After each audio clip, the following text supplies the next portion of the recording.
Okay, so today we have the French late Rococo painting, which is actually, I should have labeled differently and put French late 18th century, because by now the Rococo style has really faded away, and we'll see there were some wonderful artists. I came back to my habit that I do with the other class, is making a timeline, because I really love it myself. It has a chance, gives us a chance to see more or less when these artists work, and the different generation between them. So this is what we saw last time: Watteau, Chardin, Boucher, Fragonard. We also had Hubert Robert, and I think we had one more painter, I can't remember which one. And today we'll see Quentin, Vernet, Greuze, Labille-Guiard, and Vigée Le Brun. And at the bottom, you have an idea of who were the kings or the rulers at that time. And I think that's a pretty good idea on how that worked. We know that Louis XV had one of the longest reign in history, if not the longest, at least for France. Died in 1715, was replaced by a regent because his Louis XIV's great-grandson, Louis XV, was too young. And so the regent, who was a cousin, remained there for 7 years. Then came Louis XV, had a pretty long reign of his own, and then was replaced by his grandson, Louis XVI. Then we have that hiatus between Louis XVI and Napoleon during the French Revolution. And then, of course, Napoleon is going to be stopped in his great effort to conquer Europe, and will be replaced by Louis XVIII, who was a brother of Louis XVI. So this, again, as I say, is giving us a little idea of where we stand. So the first artist we're going to talk about is, see if I can have, Claude Joseph Vernet, who was really one of the leading landscapists of the period. We saw last time Hubert Robert, who did a lot of works not only in France, but also in Rome. And this is what we see here. As was usual, the young painters that were successful would be sent to Rome, and were able to complete their education, if you want, there, because the capital with classical art, the Renaissance art, was an ideal place for young people to excel. So here we see the Castel San Angelo in Rome, with the Ponte San Angelo in front there, with all the statues of the angels by Bernini. Castel San Angelo, that used to be the mausoleum to Adrian, then was turned into a prison, and then became, up to a point, had some apartments for some important figures.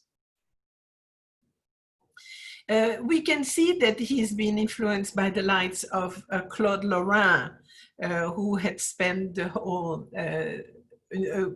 large part of his career the century before, but also Salvatore Rosa, who was another 17th century Italian painter this time.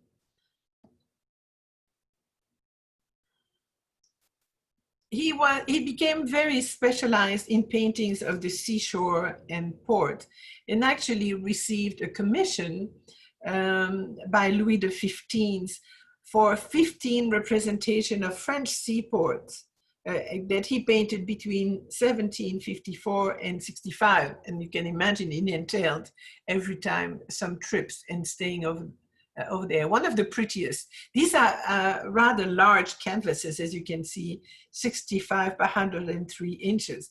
Most of the works by Vernet are very large. So here it's really interesting because it gives us an idea on how the harbor at Marseille looked during that time. We can see the Fort Saint-Jean, that fortress in the very center, and the Citadel Saint-Nicolas on the right. which protect both strongholds, protect the entrance into the harbor. And then we have, at the very front, we have people that are just enjoying the beautiful view.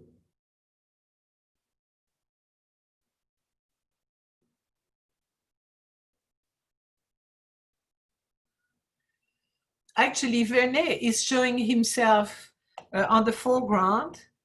There is an easel there on the side of actually his son painting, and he's shown, so it's a kind of a self-portrait, putting himself in the scene. Another of these views are the view of Avignon, painted in 1757, and also a beautiful view of the walled-in city. You can still see the old walls of the city and the Palais des Papes there, and then the famous bridge of Avignon on the Rhine River, on the Rhone River, sorry. He also made some quite impressive shipwrecks, more than one. And of course, these are always spectaculars, and because it's associated with a very strong sea, and then you can see the thunder behind. So it's a great, very overwhelming event when you see this. Beautifully drawn. And he had as a specialty to really well compose his paintings. Another important figure of the end of the century is Jean-Baptiste Greuze. Jean-Baptiste Greuze, that was born in Tournus in Burgundy. Had gone to Italy between 1755 and 57. And when he actually, when he came back, he didn't care so much for what he had seen and kept very much his own style. He was praised by Diderot. Diderot is one of the important figures of the Enlightenment, because his work very often were, as Diderot was saying, morality in paint, and were representing the highest ideal of painting in his day. Actually, by 1765, he's going to really reach the top of his career, and he very often hung paintings of his in the salon. That year, 13 of his works were hanging in the salon, which is quite a record. The little anecdote is quite interesting. He had been admitted at the Academy, but supposedly as a history painter, which was the top of the top. It's in the hierarchy of paintings, the history paintings were the ones that were attracting the most fame to the painter. And so he was supposed to complete his election at the Academy by a work of art. And that had to be of the category he had been accepted in. And so he was postponing, and finally made a painting with a subject, Septimius Severus, reproaching Caracalla. And the painting was apparently so bad that it was rejected by the Academy, and it really caused him a big embarrassment. And he was retrograded to a genre painter and not a history painter. This is a work that he did at the end of his journey in Italy. You see the guitarist with the interesting pause, though often we can see guitarist, right now he's tuning his guitar, as you can see by his hand there. He needs to have the head close to the body of the guitar to make sure it's the right note. And so that gives that kind of really strange, a little bit forced attitude of the man. But Greuze was more known for this type of painting. This was really what he built his reputation on, which were called instructive paintings. And they would cover very edifying type of themes, education of children, virtues of a simple provincial family life, heroism of everyday activities. And this is really what actually Diderot liked so much of what he was doing, because Diderot was trying to push away the frivolous paintings of the Rococo and rather bring in these moralizing subjects. So in the Accordé du Village, the village betrothal, I will say it. We see an interesting family story where we have the father and the notary who is taking the record of the future marriage of these two people. So you see the father there talking to the future groom and kind of appreciating the fact that he's going to take good care of his daughter. Behind him is the eldest daughter who is not married and seems to be pretty jealous of what's happening. On the other side, we have the mother holding the arm of the bride-to-be and obviously suffering from the fact she's going to lose her daughter to the groom-to-be. The youngest sister is, of course, already missing the fact that her slightly older sister is going to leave. So this is kind of a drama in the simple setting. He also liked to have these moralizing images, but that were also kind of titillating images, pictures of young girls that were showing a breast. And so the broken picture is, of course, the allegory of the loss of the virginity of the young woman. And so these were attracting another kind of clientele, if you want. So in fact, we see a young girl at the well, and we see that the picture broke, but in fact, it just is an image for the fact that she must have lost her virginity. It's very well painted. It's still a little bit the Rococo style in the features of the girl and the small neck and small hands, but with a moral side. He also painted some interesting portraits. This is the portrait of the Comtesse du Barry, painted in 1771. She was the second most important mistress to Louis XV.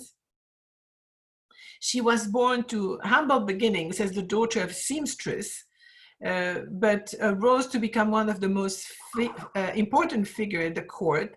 Her influence was definitely born from the incredible powers of seduction that she had and that she used to gain the title as the maîtresse en titre, chief mistress, that literally she held until the death of the king. She was also a great supporter of the art and amassed one of the great collections in France in the 18th century. A lot of painters painted her likeness. So we have Vigée Le Brun that we will see soon, Drouet, Greuze, and others. He also painted Benjamin Franklin, who, as you know, spent quite a bit of time in France, who was painted by about any painter that existed in France at the time. And this very careful pastel, sorry, this is not the pastel. He made a pastel, and this is the finished product in oil. But it's after this portrait that a lot of other portraits were made of Benjamin Franklin.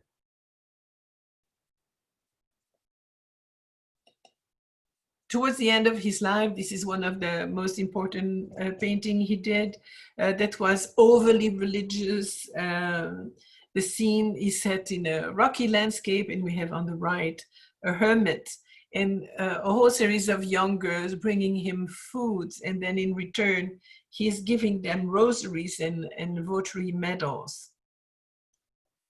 So the theme in a painting like that would have been received as one of charity, generosity, and virtue. Unfortunately, with the time, all these very beautiful moralizing paintings have really lost their power, and Greuze became really a secondary painter, whereas in his time, he was considered quite famous. And I'm going to show you this painter, which actually should have belonged to last lecture, but he is going to have an influence on Adélaïde Labille-Guiard, who we're going to see later.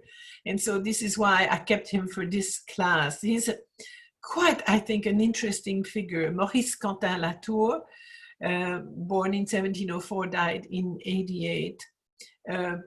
Mostly he painted in pastel. He is a guy that worked so hard to become what he became, and you can see the quality of his work with his self-portrait made in 1740, where he shows actually quite an interesting character. He had a lot of idiosyncrasies, and we're going to talk about a few of them. But look at the way he handles the pastel with these shades of blue going from turquoise to teal, and then the deep blue. It's just magnificent. In the middle, you have Marie Fell, who was a singer. She was singing at the opera in Paris around 1733, and she became the mistress of Quentin Latour for quite a while. Quentin Latour was born in Saint-Quentin in northeast France, and was towards the end of his life really sponsor of all kind of institution in his native city. And so to thank him, and this is a rather modern statue that is on the main square of Saint-Quentin, and showing the painter sitting on his seat and with a board on which he's going to use his pastel. It is the painting of Voltaire that you see there on the left. We don't have the original, unfortunately, anymore. So this is a painting that was made after the original. What we have is the pastel study of Quentin Latour of the famous man. The pastel was done in 1735, which gives us about 40 years before Voltaire's death. Voltaire was already quite an attractive figure. He was revolving in all the interesting milieus in France, and was very famous for his critiques of the absolute regime of the king, but also of the position of the church that was quite abusive too. So this is the painting that actually made Maurice Quentin Latour really famous. I put next to it a painting, Pastel. All these works, except the one on the left, which is a copy, these works are made of pastel. That became the medium of Quentin Latour. In this pastel, he shows Émilie du Châtelet at her desk. And this is a very interesting depiction of the lady, who is shown here with a compass and obviously a book that talks about physics, some books on mathematics, and there a celestial globe on the right. So instead of being represented as just a courtesan or a pretty lady at the court, she's really shown as what she was. She was a mathematician and physicist. And I really want to talk a little bit about her. I've put some books at the end of this talk that you can reference to, that are going to show the importance of that woman that had been kind of put in the bottom drawer for a long time, has come back in the last 20, 30 years, and a lot has been written on her. She's a very interesting character. So Émilie du Châtelet was born in Paris in 1706, named Gabrielle Émilie Le Tunelet de Breteuil, Marquise du Châtelet. She was the only girl among 6 children. Only 3 of the brothers lived to adulthood. Her father was obviously pretty smart and egalitarian, and he decided to let her follow the same kind of studies as her brothers did. So she studied Latin, classical Greek, and German, but also, as any well-rounded person of the time would do, she also knew music, particularly harpsichord. She was apparently really good at it, dance, theater, and opera. And she's thought to have had a very lovely voice. In 1725, so she was 19, she married the Marquis Florent Claude du Châtelet.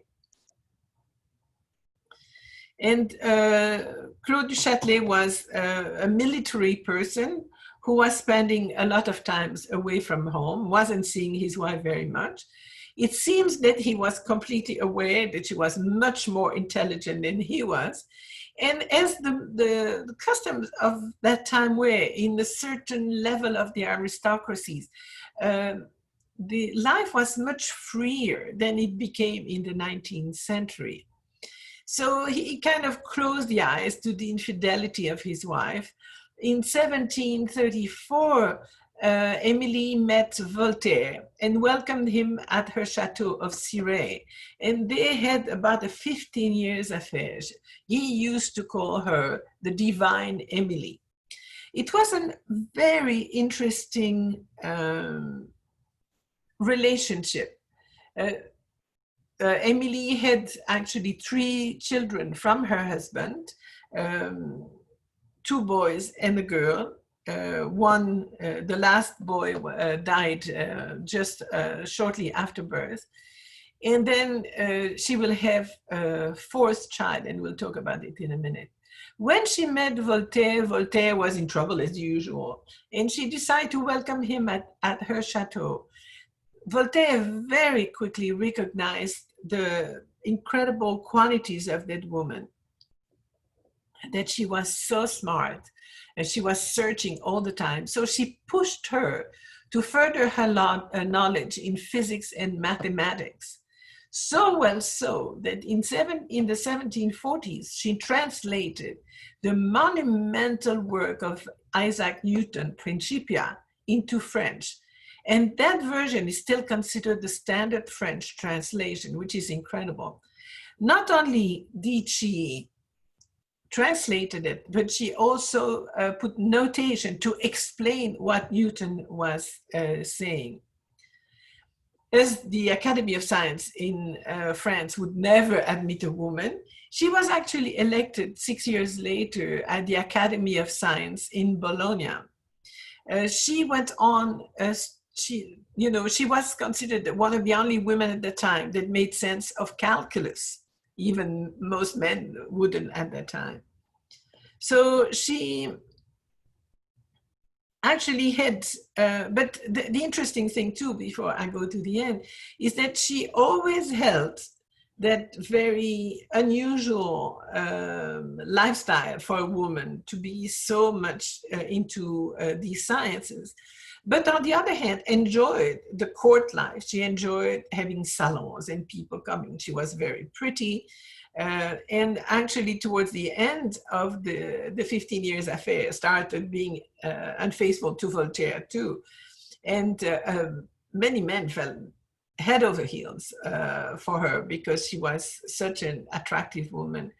And then at the end of her life, she had met, and she was still pretty young, had met a young man with whom she had a 4th child, and in 1749 died in childbirth, giving birth to the child, who only survived for about 20 days.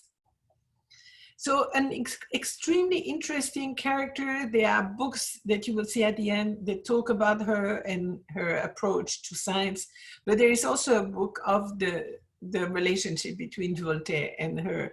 And she's now considered one of the important figures of the Enlightenment in France. Apparently she had some influence also in the education of women during that time. Here is actually a picture of the Chateau of Cirey, where Voltaire and her spent most of the time.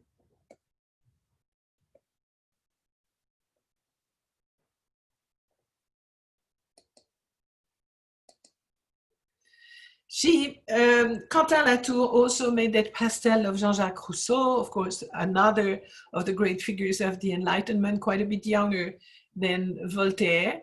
I put on the side some of the main works that he wrote, though he wrote more than that, but it's the Discourse on the Origin of Inequality, which is a very interesting theme and central theme for that book. for that time. I mean, who was talking about inequality? They all suffered from it, but didn't particularly talk about it. Now you had the social contract in 1762, and then what is very important is Émile ou de l'éducation, so Émile or on education, where he gives his own version on how children should be educated, though himself was not a very good example for it. But an interesting figure, and I think a very sympathetic rendering of the face of Jean-Jacques. Jean d'Alembert is another of the head figures of the Enlightenment. He was one of the encyclopedists with Diderot. And so we have had there these 4 images of some of the main thinkers of the 18th century, very instrumental in the change of philosophy in France at the time. And unfortunately, it's going to lead to the bloody French Revolution. He also had access to the court, and here are 2 portraits, one on the left of King Louis XV of France. And again, think these are pastel, this is no oil. And I'll talk about the pastel in a second. And then Queen Mary Leczinska. How did the queen take the fact that the king had mistresses, and so officially, is the fact that Mary Leczinska gave 10 children in a row to King Louis. And at the last one, who didn't survive very long, by the way, the doctor told her, if you have one more, you will be dead. She was really weakened by these successive pregnancies. And so at that time, you know, they didn't have the pill.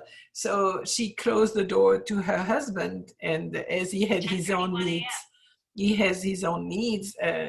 decided to take first mistress, and then there was a succession, but 2 principal mistresses, Madame de Pompadour, and of course, the one that I just showed you.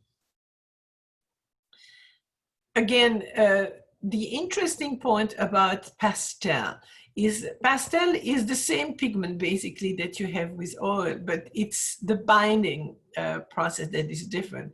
Pastel comes out just like it, almost when you look at it, it looks almost like chalk, but it's pure pigment that are kind of glued together, if you want, very lightly around the stick. The great quality of pastel is that it doesn't lose its color. It doesn't fade away or becomes darker while drying up. But the very big weakness, you can't touch it because it's like powder on the canvas. And so if you touch it, your finger goes away with some of it. But also the way the pigments are constituted, they're faceted. And so if you have a good light on the painting, it's going to give you almost a sense of glimmer at times. It's a beautiful medium, and it's mostly used with the finger, which means you really, the artist is using literally his fingers to fade and mix or just apply the pigment. Here's the portrait of the Marquise de Pompadour, so the first official mistress of Louis XV.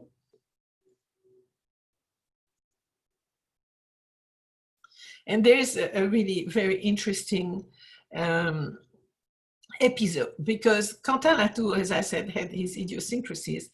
And so he, by that time, was famous enough that he could impose his own ideas, even at the court. And he was not very much of a court person, so he didn't know how to deal gently with them. So somebody came to him, and he was summoned to paint Madame de Pompadour's portrait. And he replied, "Tell Madame I'm not going to paint in town." And then a friend of his pointed out to him that this was not very honest. And so he reluctantly promised to go to the court on the appointed day, but on condition that the session would not be interrupted by anyone. So he arrived at the favorite, he reiterated his convention and asked for the freedom to make himself comfortable. And this is where it becomes really funny. the Marquise accepted. And so suddenly he untied the buckles of his pumps, he removed his garters, his collars, took off his wig, hung it on a girandole, and took a little taffeta cap from his pocket and put it on his head. And this is in that kind of negligee that he started to work, but then he had barely started that the door opens, and there is the king coming into the apartment. Latour, taking off his bonnet, said, "You promised, madame, that your door would be closed." The king laughed at the reproach, and the artist's costume, you can imagine what he thought, and urged him to continue. And Quentin Latour responded, "It is not possible to obey your majesty. I will come back when madame is alone." He immediately got up, took his wig and garters off, and went to dress in another room, and went away. And so finally the favorite had to call him back another day, and just obeyed by his rule. The painting was completed. Tucker. So influenced by him is Adélaïde Labille-Guiard. She's one of the three, come here, Tucker. She's one of the three important women of that time. You see her here sitting, it's one of her most famous portraits, the self-portrait with two pupils. She dedicated herself to a lot of education of young women, as most women could not join, definitely they couldn't join the Royal Academy, but they could the Académie Saint-Luc, but still with lots of restrictions. So she really worked a lot in trying to facilitate the education of young women painters. So we see her here at the easel with an extravagant dress. I doubt that she would paint with that. And she had the mal stick, that stick that where you can put on your finger, and the palette. She was born in Paris and was trained as a miniaturist at age 14, so using gouache. A lot of women that couldn't go for, large scale paintings would go into miniatures, and they were very successful at that time. She then met Quentin Latour, who helped her and advised her quite a bit. And this is why she became very good at pastel also. As I mentioned, she was an advocate for women to receive the same opportunities as men to become great painters. And in 1783, which is the same year as Vigée Le Brun, actually the same moment, she was one of the first women to become a member of the Royal Academy, and was even received the permission to set up a studio for her students at the Louvre. The Louvre was often used, the different great painters could use some of the facility to open the little studios where they could receive some of their students.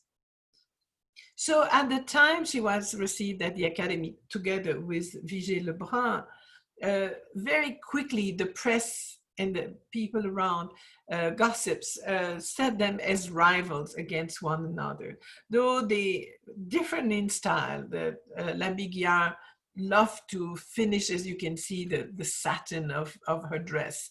These are the details she really enjoyed and was excelling at.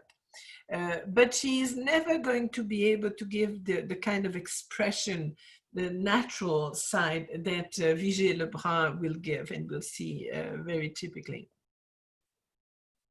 By 1787, Labille-Guiard was named first painter to Mesdames, and unfortunately in 1789 came the revolution, and she didn't leave the country. She tried to redefine herself as an artist in the new republic. But of course, the royal connection that she had made her political suspect. She was even forced in 1793 to destroy some of the works, including the royalties. So she also didn't receive the pension that she was supposed to receive from the royal family. So she went on trying to paint, but really her career went down. She finished, and she died not too long after the revolution in 1803. I'm going to show the next painting, and I know that all my docents, participants there know this one absolutely by heart. This is a painting that hangs at the Phoenix Art Museum, the Madame Adélaïde. Madame Adélaïde was the sixth daughter of Louis XV, the sixth child and the fourth daughter of Louis XV and Mary Leczinska. She is shown here in beautiful regalia, taffeta, gray, white taffeta, let's say silver, probably good, with a gold embroidery, a beautiful red velvet coat on, and then she's holding a brush and a cloth that marks her as somebody who would be able to paint. She's facing a medaillon with the profile in grisaille of her father, her mother, and her brother, the Dauphin, who had died actually prior to the father. So he's not the one who is going to succeed, but it is his son, Louis XVI, who will succeed Louis XV. The character, I think, of the sitter here is shown as not a very sympathetic figure. She was very much opposed to the mistress, the Madame du Barry, so the second official mistress of the king, and was trying with her sisters to plot against the favorite. And they really kind of put an icy wall between them and the favorite. And when the young Marie Antoinette came as a new spouse to the future Louis XVI, they're trying to bring her in that plot, and Marie Antoinette didn't accede to their desire and actually didn't hold on from the Du Barry, but was not either with them. And this is going to pin Madame Adélaïde and her sisters against Marie Antoinette for the rest of their life, unfortunately. An interesting story is that the way all these children, 10 children, actually 9 because the last one died really quickly, was a lot of weight in the finance of the king. And so the minister to Louis XV had convinced the king to have the youngest daughters be educated outside of the palace, and they were sent, not Madame Adélaïde, but the ones that followed, were sent to the Abbey of Fontevraud in the Loire Valley, where they were taken care of, and apparently not very well. So we'll see that with the story of Madame Victoire that we will see later on. This painting must have been a successful painting because there are actually 4 versions of the same, or more or less the same painting. But also want to show you how Labille-Guiard was working. So very much in the following of Quentin Latour, she would do the sketch, these studies of the faces of her sitter in pastel, because it's such an easier, let's say, medium than the oil for that kind of thing. And so on the left, you can see that Marie Adélaïde, that was her full name, known as Madame Adélaïde, in a pastel that was a preparation work for the final work. She has almost the same settings on her wig, that big bow, and we'll see that the lace that is on top is going to be reproduced in some other version. So here is one of the 4, another of the 4 versions. This one is hanging at the Chateau of Versailles and shows a difference. This one is actually the one in Phoenix is slightly smaller than the others. And as you can see, they more or less changed the position of Marie Adélaïde compared to the columns in the background, the way the seat is set and the stool at the bottom.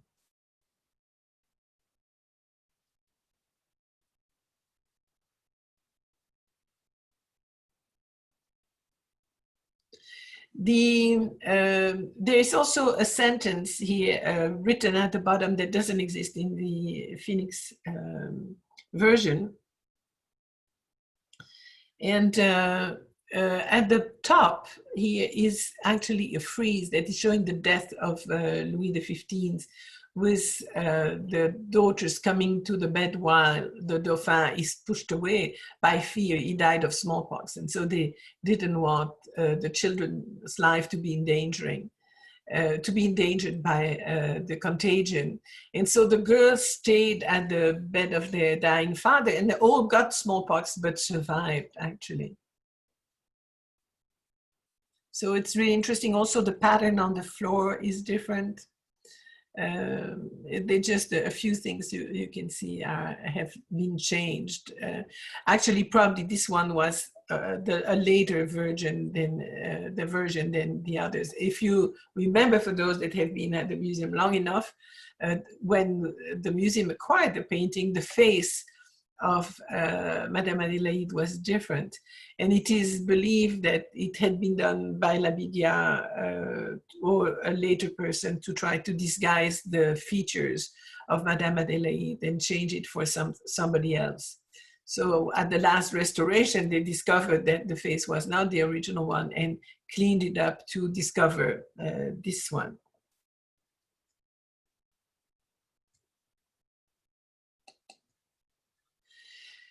The next painter, another woman, is Marie-Louise Élisabeth Vigée Le Brun, born in Paris from Louis Vigée in 1755. He was a pastel portraitist, and he was her first teacher. She adored her father, apparently. So she worked a lot with him. Unfortunately, he died when she was 12. So she had other teachers, and some are Greuze and Vernet. In 1776, she was a very pretty girl and had attracted the interest of a picture dealer, Jean-Baptiste Le Brun, who was a painter himself, but mostly a very successful art dealer. Again, both Adélaïde Labille-Guiard and Vigée Le Brun had the chance to have some education, which was not given to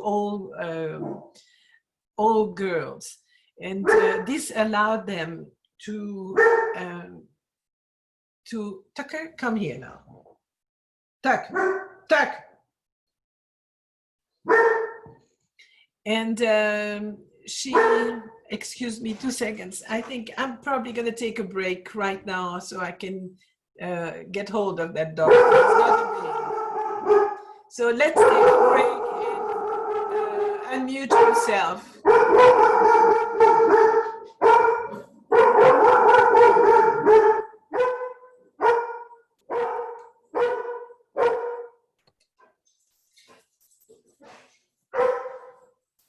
I'm sorry, but it's my garden, so I have to quiet up the dog, and we'll go on in a second with Vigée Le Brun. How do we get ourselves out of this picture? Pardon?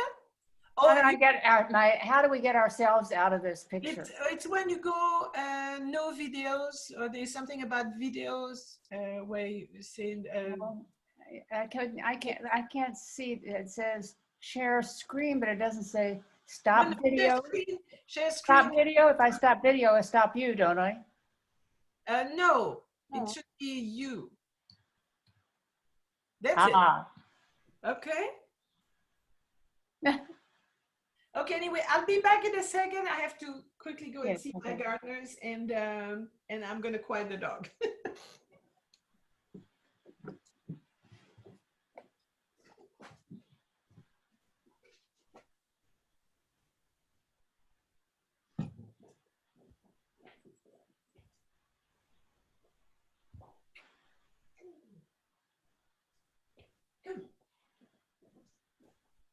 Come here. Okay, I'm back, and we can chit chat. If you have any questions before I go on with Vigée Le Brun. Please ask questions. But you have to unmute yourself for that. Yeah. And you have to do it. So no question? Not at all?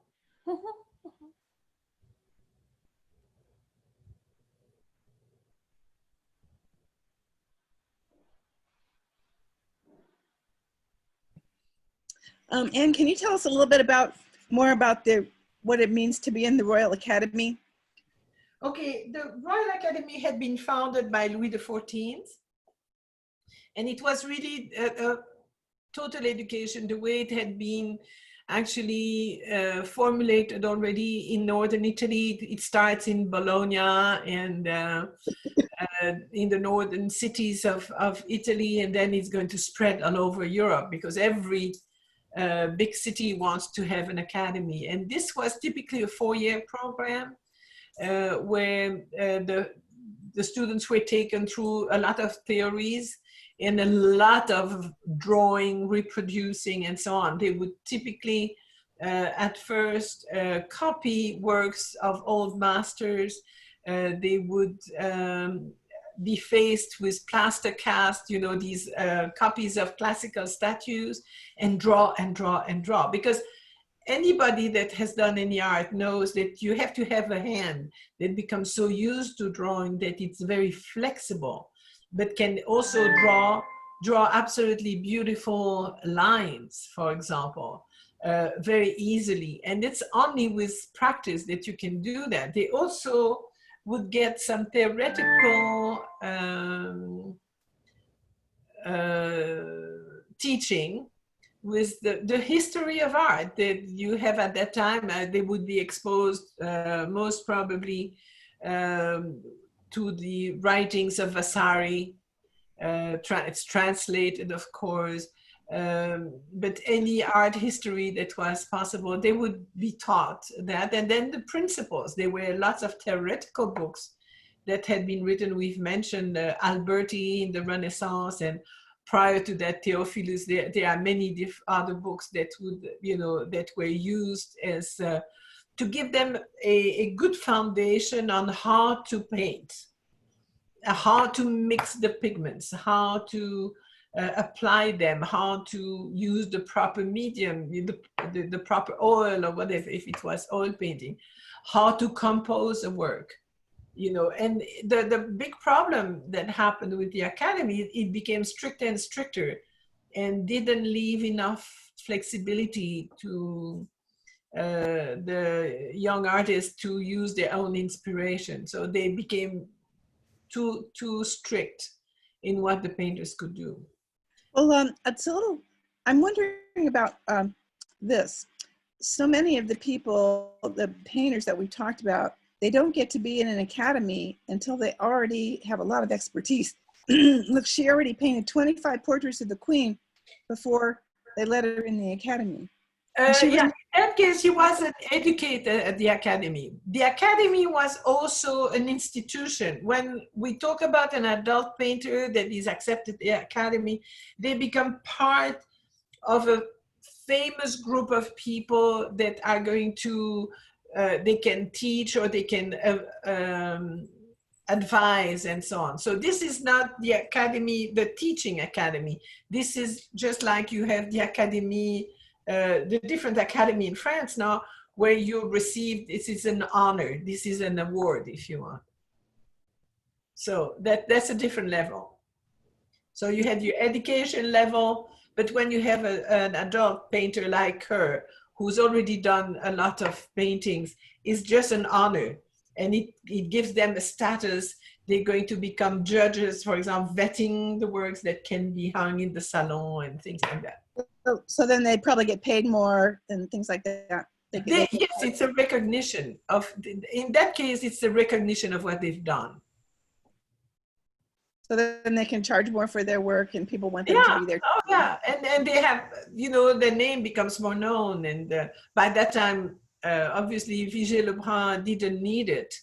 And we'll talk about that. But it was just recognizing who she was. Okay, thanks.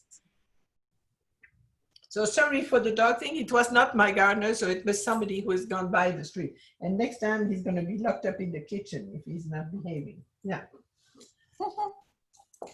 Okay, Mama. Sorry. Are you sorry? Yeah, I know.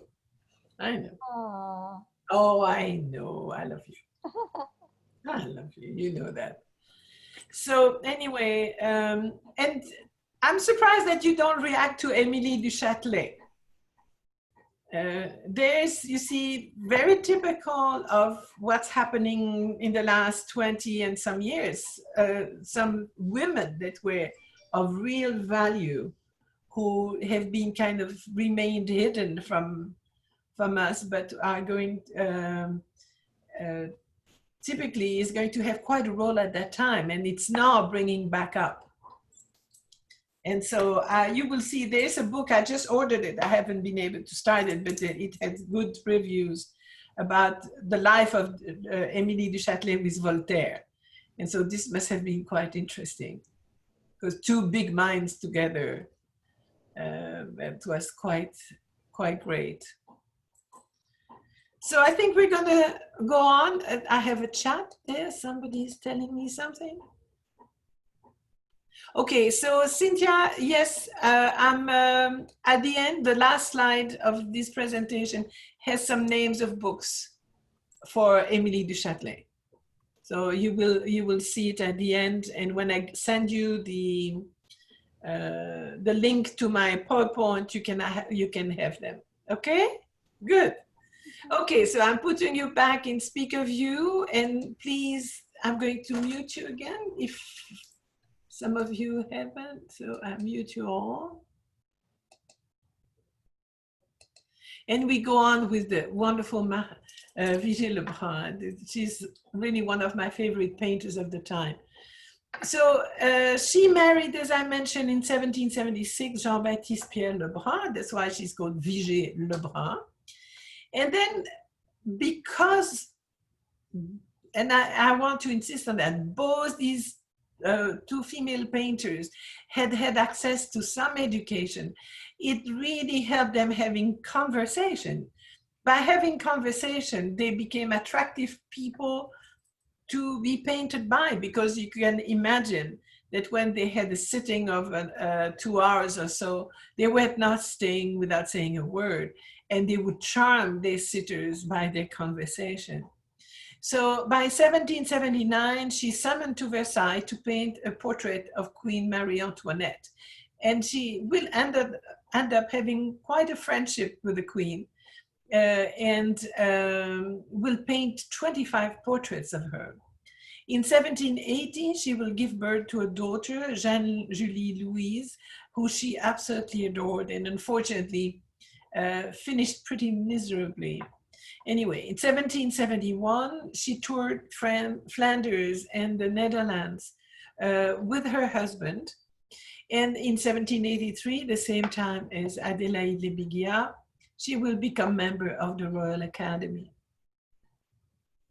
At the time of the revolution, and this is just in October, so the revolution starts in July, and by October, she will leave France because her ties with the royal family were too obvious. She knew she would become a target for the revolutionaries. And so she's going to leave France for 12 years and travel abroad to Rome, Naples, Vienna, Berlin, and St. Petersburg and Moscow. So imagine at that time, these were faraway travels that were not that easy. She will come back in 1801 when everything is quiet and Napoleon is a consul at that time. She will return briefly to Paris.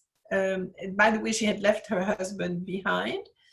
And I think that was a reciprocal idea. And she will come back to Paris, but is pretty disgusted by what she sees, and then decides to move to London. She will stay in London for a while and then will move to Switzerland in 1807. By 1810, she will return definitely to Paris and literally will cease painting. she published her memoirs in 1835 and 37, and these are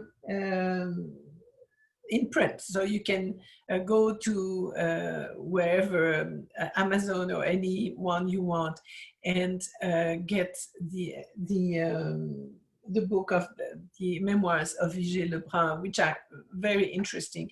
And she will die in Paris, quite an old woman, in 1842.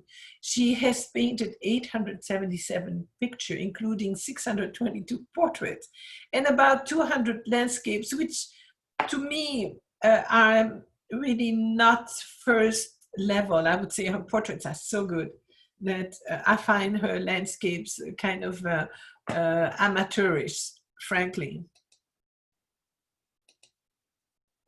These are two of the portraits of Marie Antoinette, the one on the left painted after 1783, and the one on the right, which is a very known one of Marie Antoinette and her children in 1787. So that's only 2 years before the revolution. The way that she presents Marie Antoinette is quite interesting because it's far less formal than what was done for official court portraits. The one on the left, she shows her in a dress that was in a material that really caused a scandal when she showed it, because it's a kind of light muslin and that almost transparent. But this was the taste of Marie Antoinette. She, against all ideas that people have, she really wanted to relax the etiquette of the court that she thought was really strangling her. And she's shown here picking up that beautiful rose, and she has the kind of hat that was one of the favorite of Vigée Le Brun, a straw hat with a large ostrich feather. But the one on the right is really interesting because it shows Marie Antoinette as a mother. And this was rarely done, where typically they would have the children there, but they would be standing next to it. And here she's shown with affection. Look at how the little girl is leaning against the arm of her mother, which would say that she was a real mother. She wouldn't leave the education just to the ladies in waiting around. And then we have the little Dauphin there, who should have become Louis XVII and who died during the Revolution, showing an empty crib. And that is just to stress the fact that she had a stillborn child. Probably some of the most famous of her paintings are all the self-portraits. She was herself quite influenced by the ideas of Rousseau on childhood and maternal love. As I mentioned, he himself forgot about paternal love, but that's another story. And these two are just so pretty with the sweetness and the simplicity of the attitude. Of course, the subject herself was a very pretty woman, which always helps.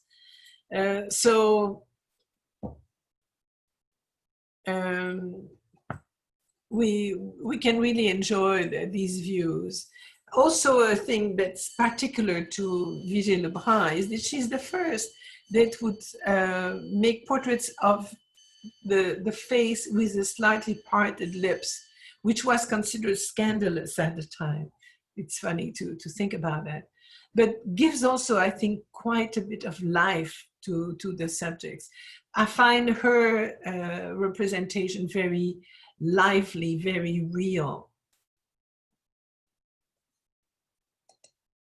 One of the most famous of her portrait is this one, self-portrait in a straw hat. It has been reproduced by herself or her workshop many times.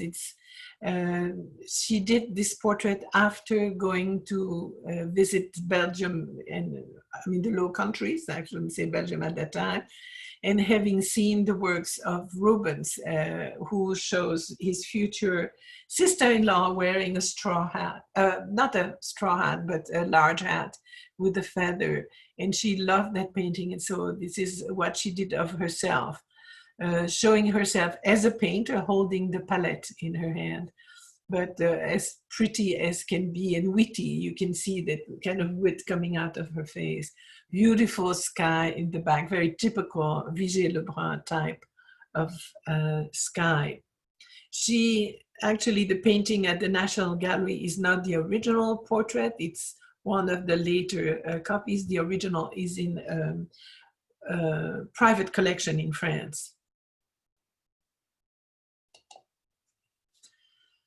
Two more made just after the beginning of the revolution.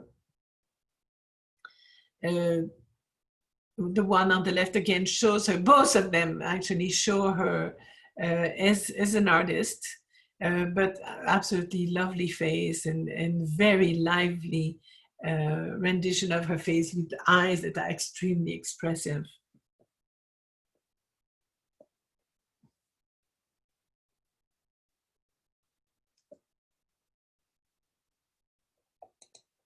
Is a portrait of Hubert Robert. We saw the great landscapist. And again, look at the life. You can imagine him just moving. She really had that knack at seeing just that movement, really make them totally natural and taken at the instant of a movement. He was a good friend of hers too. Now, a very different portrait is this one. It has quite an interesting story. This is the portrait of Mohammed Dervish Khan in full length. And this story is quite interesting because he was the Indian ambassador sent to France by the ruler Tipu Sultan. This was painted in the summer of 1788 and was then exhibited in 1789, which actually became kind of a scandal.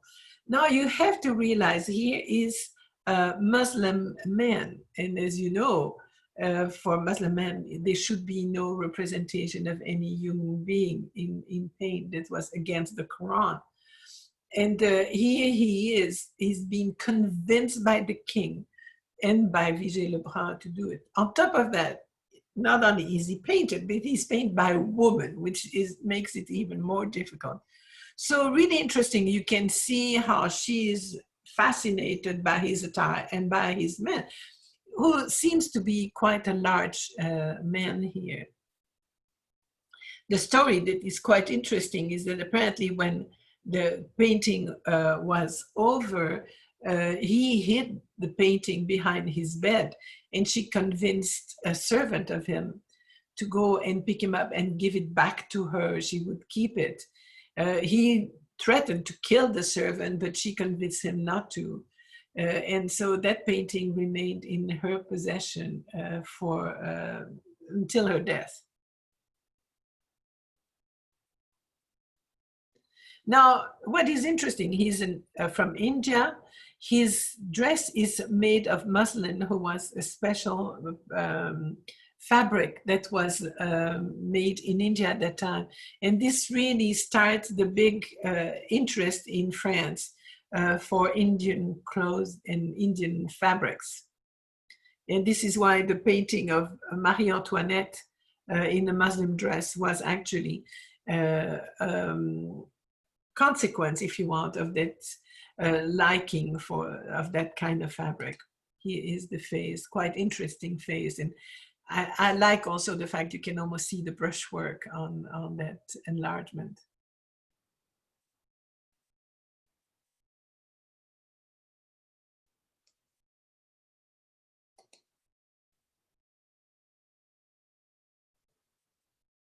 Here you can also appreciate how large the painting was, so it's almost life-size. Vigée Le Brun also had access to the mesdames, as they say, but only after the revolution, when she fled to Rome. So were the two surviving daughters of Louis XV, Madame Adélaïde and Madame Victoire. She was actually summoned to the place where they were staying, and to her surprise, was asked to make a portrait of the two of them. And here they are. And it's really interesting because their attire is almost similar. The fashion is very similar, though it had changed. They remain very much stuck with the way the fashion was even before Marie Antoinette. They refused to get more relaxed. But you can also see, knowing Vigée Le Brun, how she perceives the both ladies. Marie Adélaïde was known to be not to have a very amiable character, whereas Madame Victoire was known to be a very nice person, very smiley. So they both in their late 50s here, and will actually die a few she will die in 99, sorry, and she will die in 1800. So, but they will go from Rome to Naples, and then Naples to Trieste, where they will both die.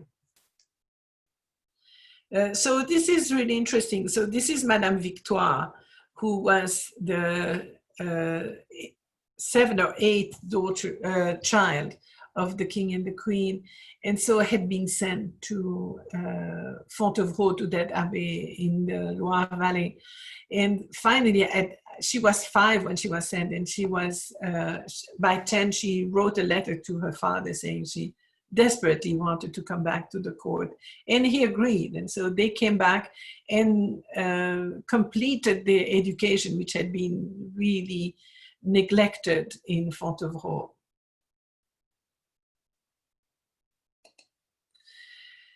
When she was in Russia, she was really struck by the difference in culture, if you want.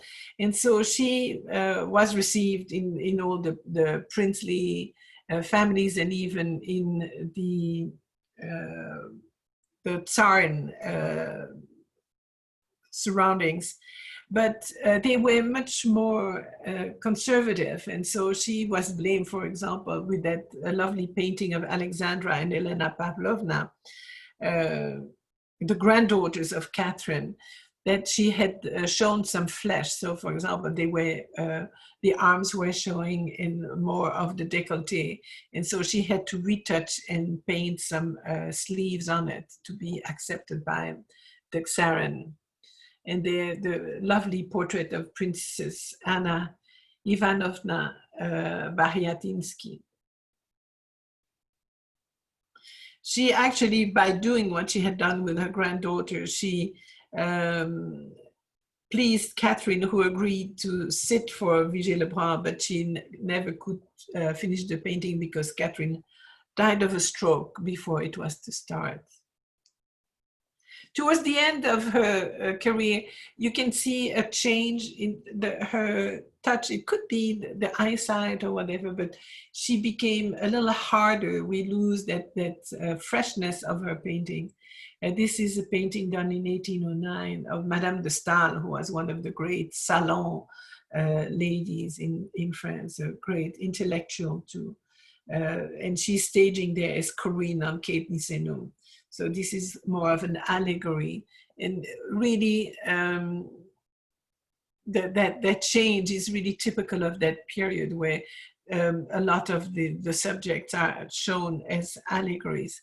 The word that you have there, probably slightly hidden, is monopteros, is just the fact, the qualification for the little temple that you see, which seems to be like the Tivoli temple on top of the mountain, which is a round temple with no cella. They would typically normally exhibit a statue in the middle.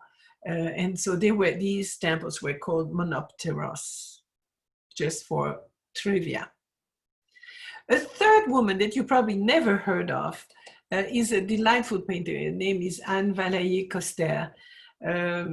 Was contemporary to the other two and was also accepted at the Academy, but at the level of still life painter. So you had different levels and you would be accepted at your level. She shows here all kind of undersea shells and corals and so on. And I was looking at this very large mother of the pearl. These are very large shells that you find in the Mediterranean. And I had 2 of them for a long time until they disintegrated. And I had found them in the sea close to Greece. So this shows her incredible sensitivity to the texture. I think it's a absolutely beautiful work.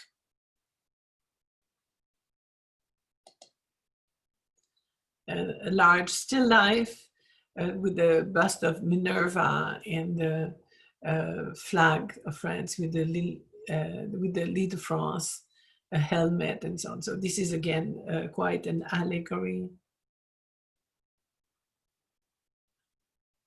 Musket, standard, the baton of command of a Marshal of France. So we're not quite sure who it was made for, but had a message behind. And then just a lovely still life, flowers, a bouquet of flowers in a vase. So she had quite a career and very successful, but at what was considered at that time the lower level of the hierarchy of genres, which, by the way, I like the best, and are some of still the one that survive in the taste of people. As far as architecture, we saw already some architecture last time. I'm going to bring it back, but this is the Hôtel Matignon, the headquarters of the president of the council, the prime minister nowadays, and this is where the prime minister receives the officials and others. So this was made during the 18th century. It's a very elegant style, large windows which would make the room quite livable. You can see the interior. You would have these boiseries, so that paneling in the rooms, and then often paintings on top of the doors.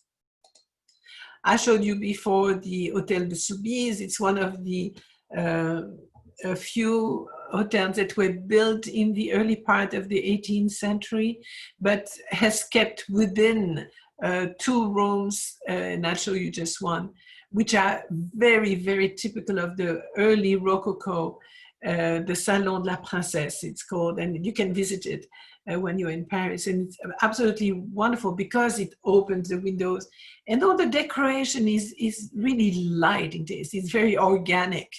A lot of foliage and a lot of gold too, but the pastel colors, that kind of light turquoise, light yellow, light blue, typical of the Rococo style. And now I want to show you some furniture, because we always put that aside as it's supposed to be utilitarian, but at that time it was very important. Just want to contrast the style of Louis XIV, who is not going to be Rococo. He dies in 1715, but here's just to contrast with the rest, the typical type of structure of a seat. You had shelves and lambrequins all around as decoration on all the frames, with foliage and flowers, an arched back, scrolling arms, as you can see, incurving, as you can see that shape, incurving legs, and then dropping seat and back so that you could change the upholstery actually with the season. Typical of what you had in Versailles, for example. They would have certain upholstery for the summer, certain upholstery for the winter with different color. It is the period where the cabinet makers are going to start really having their name known. And one of the most known is André Charles Boulle, who lived between 1642 and 1732 and made some unbelievable work, mostly marquetry work. He's the preeminent artist in the field of marquetry. He was using, as you can see, the red in there is tortoiseshell, and then he would have that elaying brass that would contour all this. These are just unbelievable work. This is the Mazarin desk that is now displayed in Carnegie Museum of Art in Pittsburgh. He received the post of premier ébéniste du roi, so first cabinet maker of the king.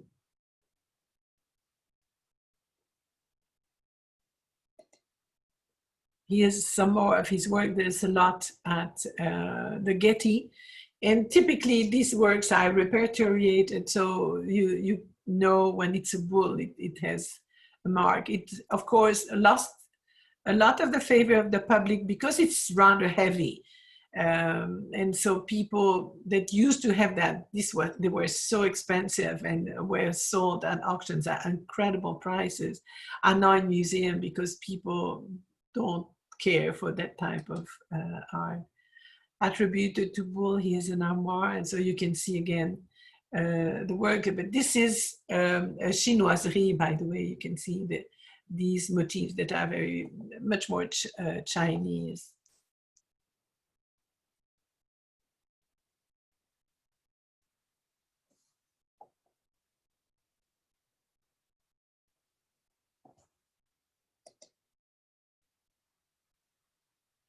But a mixture of the Chinese motifs with the Greek gods.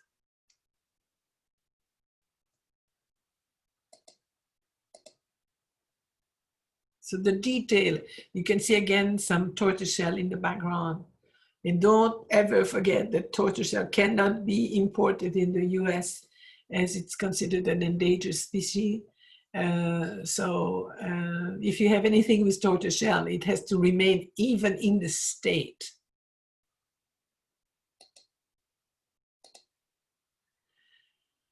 The commode, not the commode the way you think in English. Commode was a small piece of furniture with drawers.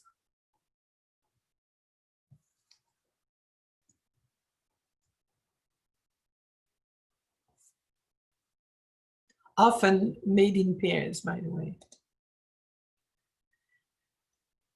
The case made by Boulle, again, we have tortoiseshell all around, but the movement by Thurey, designed by Bérin, and an absolutely beautiful clock with the pedestal. Case is made of oak with brass and engraved pewter inlay. And dial with enamel numerals. It is at the Metropolitan Museum.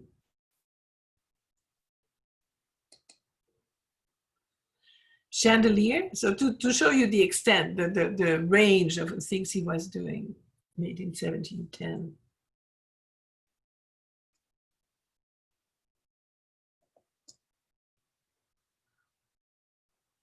This is a rather small chandelier, by the way, made probably for a library or private apartment. Now, in the time of the Régence, the style is going to change because the court comes back to Paris and therefore to smaller facilities. They are rebuilding very quickly what they call the Hôtel de Maître, so large mansions, but still not the same scale than a chateau or whatever. So we have now that style during the Régence, which is considered a transitional style, which shows more intimacy, comfort, and distraction and pleasure, which is really a mark of that time. As I mentioned, the regent was a hard worker man, but was a 9-to-5 type of person, and who would really enjoy himself after 5.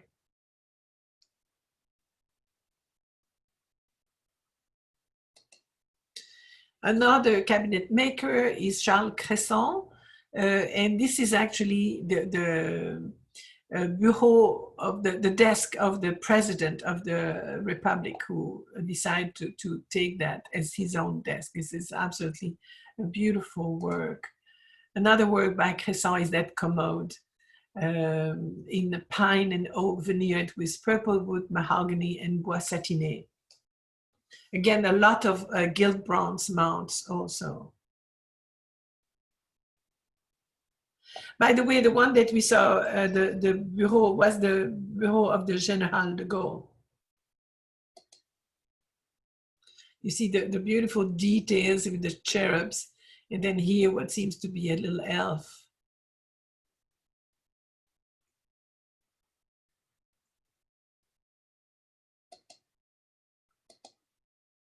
So you can see how it opens. So you have the drawer, but you also have the side cupboard that open to be able to put either bottles or larger pieces. And behind you have the very search for, because that changes completely the value of your piece of work, of furniture. You have here the paper that would be applied with the signature and the story of the piece of furniture and where it was installed. Also by Cresson is a beautiful clock on bracket. Also the Getty has a marvelous collection of furniture. If you've ever gone through it, for me it's a real pleasure because furniture was superb at that time. But also we have to look at frames. You can identify frames of different periods. During that time, there was a great emphasis on the corner and center. As you can see, this had that protruding medaillon, and then the corner, sometimes it's much even bigger, but with shell works or organic decoration.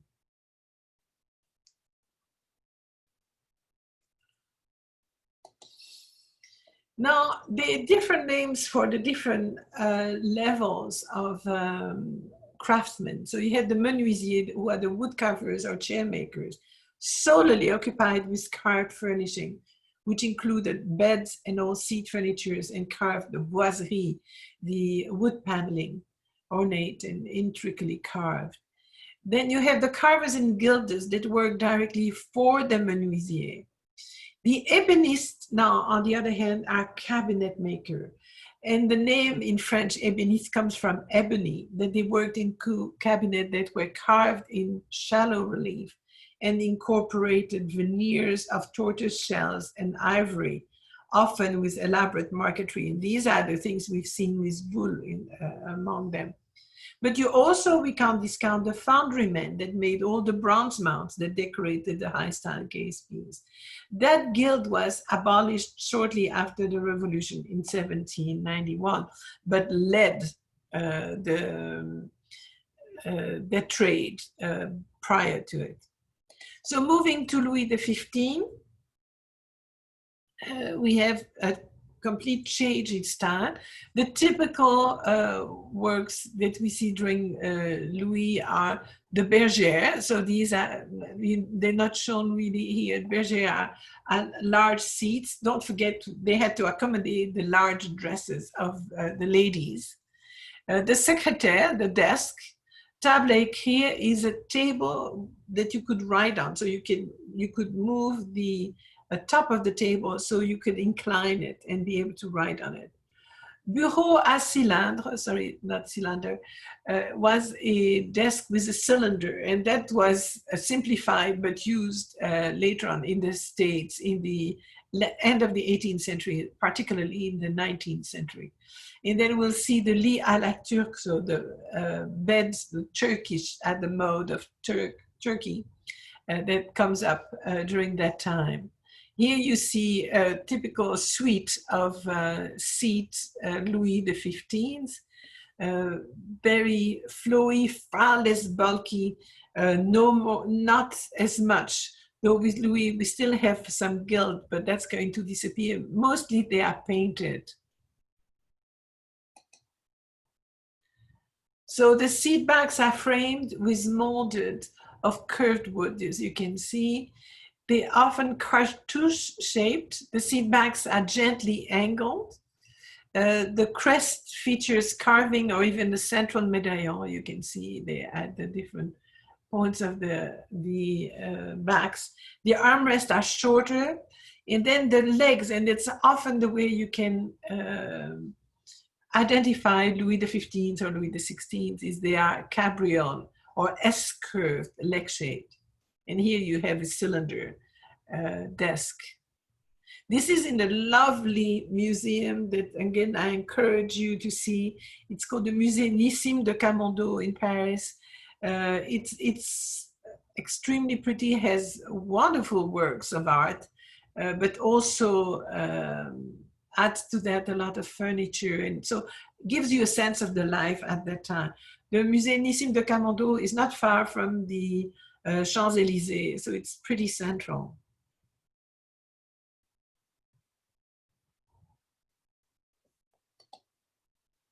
A console, that is a side table, but often called a console because it leans normally against the wall. You have the continuous flow of decoration, carved lion head, dragons, serpents, and chimeras. Two types of bergère. It's the bergère en cabriolet, as you can see here, is you have the legs, these S-shaped legs that you can recognize. They still gilded, very comfortable because they have a big cushion, and all the rest of the chair is padded, so it's really comfortable. This succeeds the bergère à oreille that you find later on, though. It will be succeeded by the bergère à oreille. The reason for these features on both sides of the back that they were first to prevent the heat of the fireplace to hit the face. And so they were protecting the face.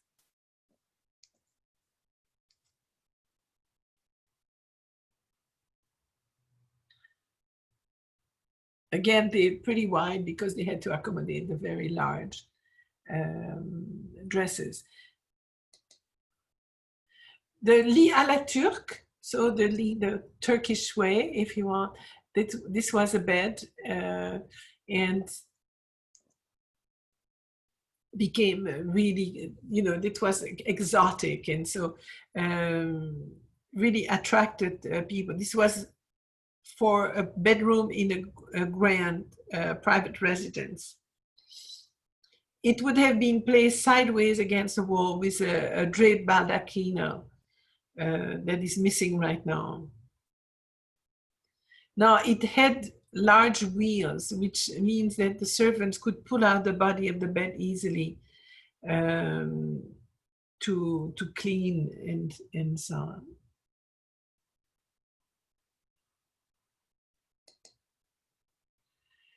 One of the great names of cabinet maker at the second period under Louis XV is going to run all the way to Louis XVI is Bernard van Riesenberg. He was of Dutch and French extraction, and he's really one of the outstanding cabinet makers that worked in the 18th century. His furniture are just brilliant in every respect, in the way he works the wood, the way he applies these beautiful gilt bronze mount, the way he picks the wood, because that's just an art, is to recognize what wood is going to be wonderful at that time. The wood that we often talked about is amaranth, which is native from the tropical region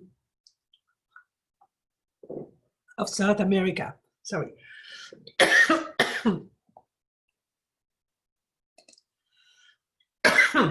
This is a secrétaire à pente, so a slanted secretary.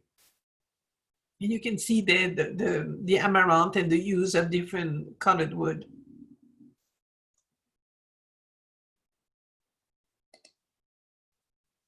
The very known Bureau du Roi, that was the king's desk. And that's another great cabinet maker, so, who is Jean-Henri Riesner. Also is going to cover the end of Louis XV and Louis XVI, make some astonishing things. Here you can see it's a kind of a cylinder desk, but then it has all kind of particularities with little secret drawers and things that open, and the candelabras that move according to certain ways. Even include some beautiful porcelain there on the side.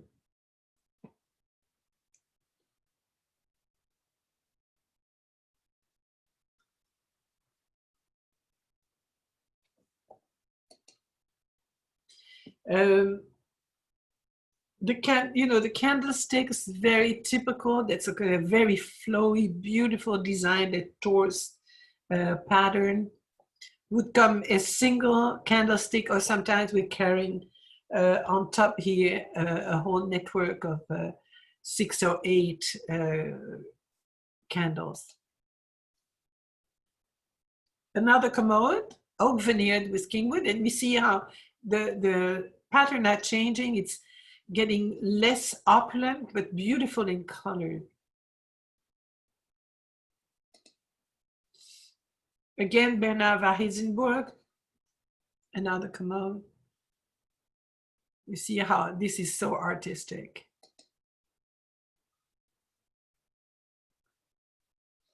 The corner cupboard with clock. See, clock were very important. That was something that was now part of life, and you had the candles there to make sure, people, we didn't have electricity. We keep forgetting it. So they had to have it.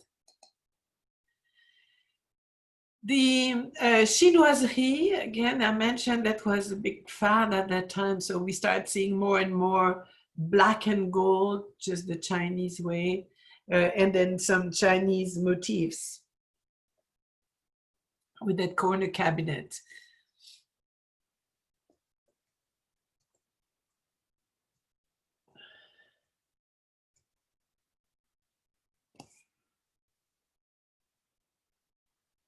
Actually, what is interesting with this, so they inserted within the cabinet making there some Chinese lacquer screens that were dating from the 17th century.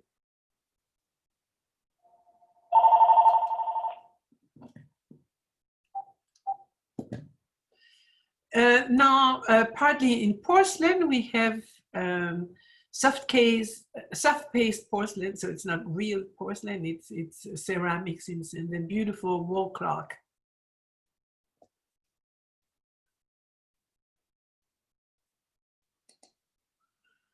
And more chinoiserie with the Sèvres factory. We'll see some more of the porcelain in a minute. Would show you that it was reaching all the level of the industry. Lit à la polonaise, so that's another type of bed. This was to be the bedroom in the main apartment. We have to keep in mind that in the 1700s, visitors were frequently received in the bedroom, while the hostess was still in bed, or the host. So the lit à la polonaise is actually named after the Louis XV's Polish queen, Marie Leczinska, which had a baldachin, which was roofed by a dome.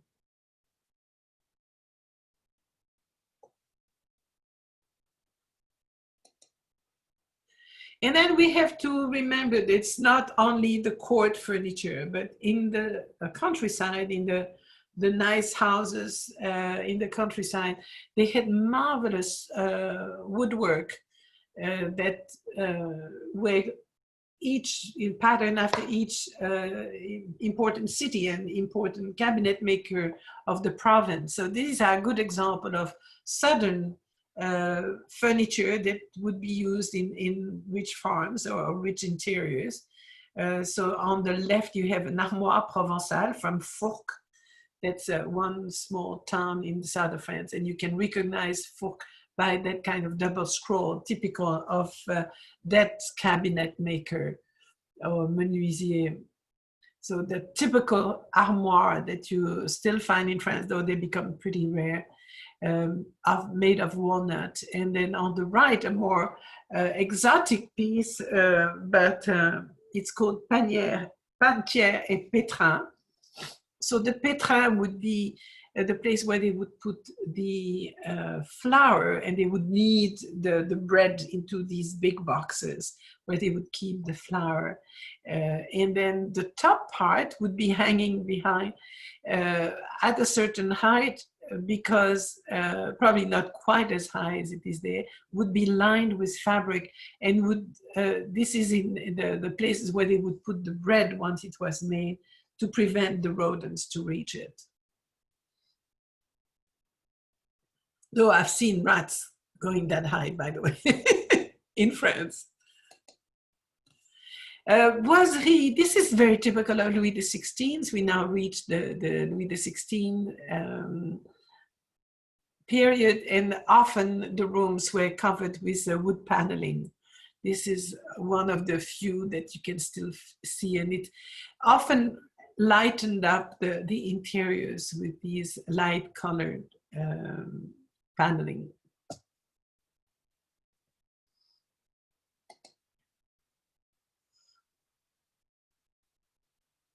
Another that gives you the typical furniture, often tapestries that come from the Gobelins or Beauvais. As you see, by now, the frames of the furniture is become much simpler.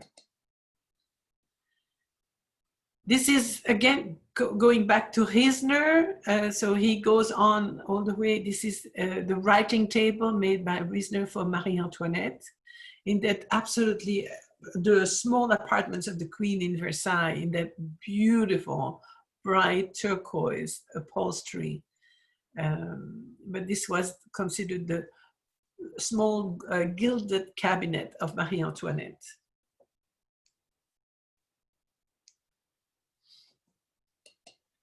The whole theater at that time was also following the fashion. This is the theater of the Queen at the Petit Trianon, as decorator Richard Mick.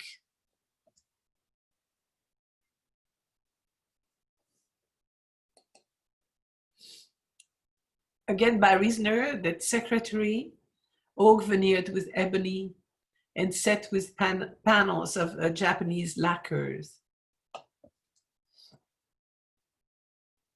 Now you have, again, when you open these desks, you have all kinds of compartments divided with drawers. And unfortunately, I didn't have a picture of the secrétaire open because it's always quite pleasant to see the interior. The mechanical table by Riesner with a mechanism was done by another person. It's a German, Jean Gottfried Märklin. Again, use of all kind of precious woods, and you had here just the fitting that you would turn, the hand that you would turn to raise that page so you could read or write easier.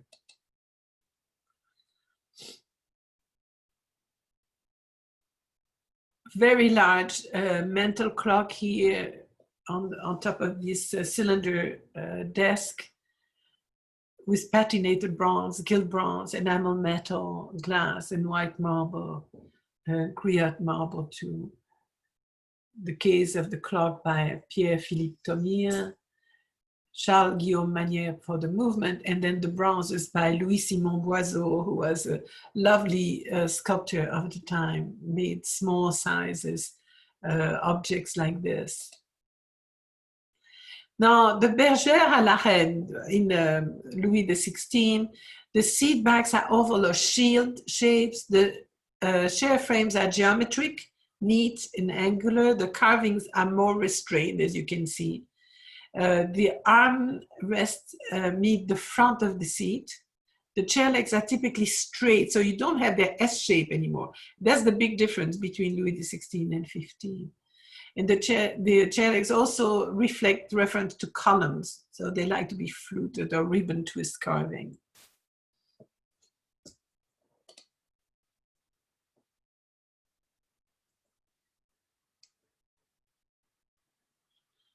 That's another bergère en cabriolet with a little more gilt. But we're getting now to the neoclassical period. It's 1 year from the French Revolution. But there have been already some access to the rediscovery of Pompeii and Herculaneum, and some hints from Egypt, and you can find that influence here in these decoration in front of the armrest.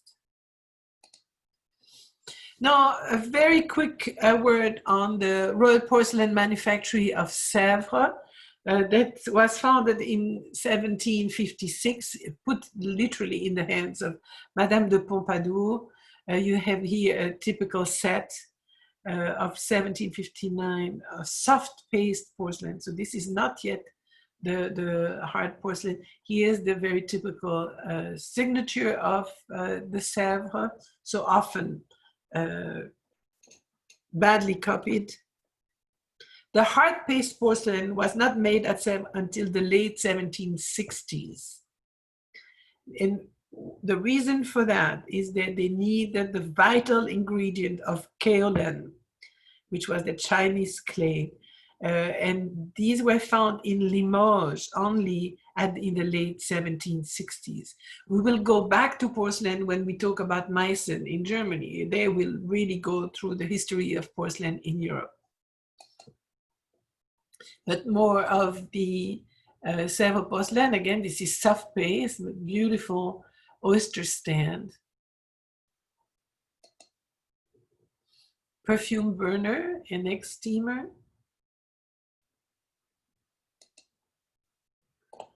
(1773). This is still soft paste porcelain, though by now the kaolin has been found, but beautifully decorated for Queen Maria Carolina of Naples. And this is, by the way, with her. She was the sister of Marie Antoinette, and it's with her that the two madames are going to stay when they are in Naples.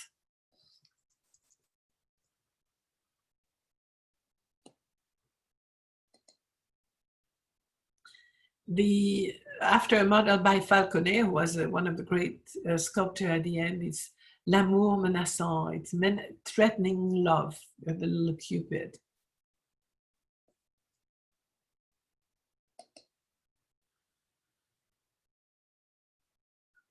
The Walscons, in the very pretty color. These colors are reminiscent of the Rococo, but they're really beautiful and show a desire for probably less gold and more other colors. There are also new shades that are introduced in the factory.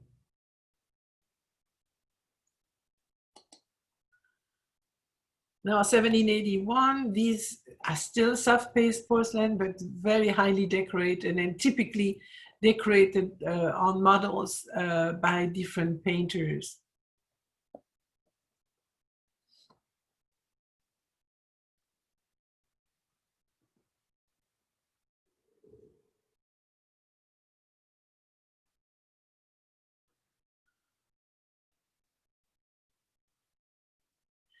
Now, soft porcelain, as you can imagine, is softer than the hard porcelain that will come later.